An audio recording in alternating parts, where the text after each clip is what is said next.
جس سے مجھے کھانا بھی نہیں کھایا جا رہا تھا، نیند بھی نہیں آ رہی تھی، لیکن اللہ نے مجھے ہمت عطا فرمائی، میں نے سچائی بیان کی اس امید پہ کہ آپ لوگ جو سن رہے ہو تو اس سے ایک مطلب سبق یہ حاصل کرو گے کہ آدمی سچ بول سکتا ہے کیسا بھی ہو۔ اور ہماری پولیس نے جو ہمارے ساتھ تعاون اچھا کیا اس کی بنا پر کہ ہمارے ڈی ایس پی صاحب مجھے بار بار روز سمجھاتے تھے، دیکھو بیٹا تیری آخرت بھی خراب ہوگی، تیرا مستقبل بھی خراب ہوگا، تو سچائی بیان کر۔ انہوں نے کوئی میرے ساتھ کوئی سختی نہیں کی، کوئی تھپڑ نہیں مارا، کوئی ڈنڈا تک نہیں دکھایا، میں نے صرف محبت کے اندر اور سچائی بیان کی اللہ کے خوف سے۔ تو آپ سنیں کہ وہ بچہ جو تھا وہ باہر، جب میں مسجد سے نکلا تقریباً 8:30 بجے کا وقت تھا، 8:30 بجے کا وقت تھا، تو میں نے مسجد کا دروازہ کھولا، جیسے جب میں باہر نکلا وہ بچہ باہر کارنر کی دکان کے باہر کھڑا ہوا تھا، اس کا امامہ شریف ہماری سیڑھیوں کے اوپر سیمنٹ کی 2-3 بوریاں تھیں ان کے اوپر رکھا ہوا تھا، ٹوپی اور اس کے اندر امامہ تھا۔ تو وہ جو ہے بچے کو میں لے کر آیا، باہر سے لے کر آیا، کیونکہ جو بچہ جس سے جتنا مانوس ہوتا ہے اس کی جلدی بات مانتا ہے، تو میں نے اس کو پکڑا اور اوپر لے کر گیا، لیکن دیکھا کہ اندر مسجد میں چونکہ ہماری سیڑھی جو ہے بالکل اس کے ساتھ ہے نا، یعنی سیڑھی جیسے اوپر چڑھیں گے صحن جو مسجد کے اندر کا حال نظر آتا ہے۔ وہ مسجد میں عابد بھائی ہمارے ایک نماز پڑھ رہے تھے، 4 رکعت کی نیت باندھی تھی، میں نے ان کو تالا دیا تھا، پھر وہ نماز میں مصروف ہوئے تھے، موقع اچھا جانتے ہوئے اس بچے کو اوپر لے گیا۔ جیسے اسٹیپ ختم ہوئے سیڑھیوں پہ تو وہاں پر میں نے اس بچے کے گلے میں امامہ ڈال دیا، جیسے میں نے چادر ڈال رکھی ایسے۔ پھر اس کے بعد جو ہے دوسری جو ہمارا فرسٹ فلور شروع ہوتا ہے وہاں پر اس بچے کو میں نے کہا 1 منٹ میں آتا ہوں، پھر میں اپنے موبائل کی لائٹ کے ذریعے جو ہے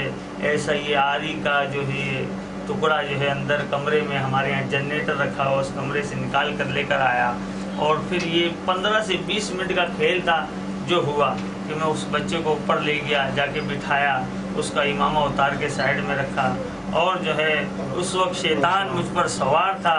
یقیناً جو میں نے ایسی حرکت کی یعنی کہ اس کا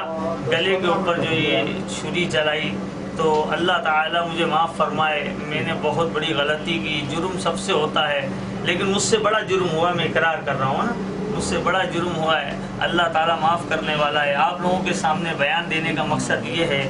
کہ جو ہے کہ آپ لوگ بھی سن رہے ہیں کہ انسان پہ کیسا بھی غلبہ ہو سکتا ہے کسی بھی وقت۔ پھر اس کے بعد جو ہے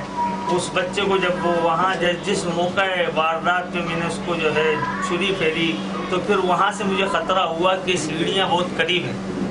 سیڑھیاں چونکہ بہت قریب تھی نیچے سے اوپر چڑھنے والی، تو میں اس بچے کو اٹھا کے کونے میں لے گیا، وہاں پر رکھ دیا، اور اس کا امامہ وہیں رکھا رہا، ٹوپی دوسری جگہ، چپل دوسری جگہ، اور اس طرح میں فرار ہونے کی کوشش میں بھاگا، یعنی کہ ایسے بھاگا کہ مطلب تیز بھی نہیں بھاگا، اور میرے ہاتھ میں آلہ تھا، تو اس کو میں نے سب سے نیچے والی منزل پہ لے آ کے باتھ روم کے اندر میرے کپڑے بھی میں نے دھوئے، یہ آلہ بھی دھویا، کیونکہ میرے پر کسی کو شک نہیں ہو سکتا تھا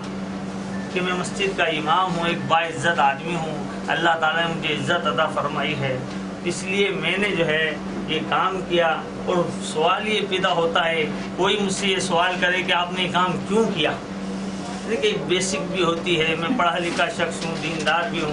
لیکن بیسک نہ معلوم کیجئے گا، اس کی وجہ ہوتی ہے کہ انسان کے دل میں بہت ساری باتیں ہوتی ہیں۔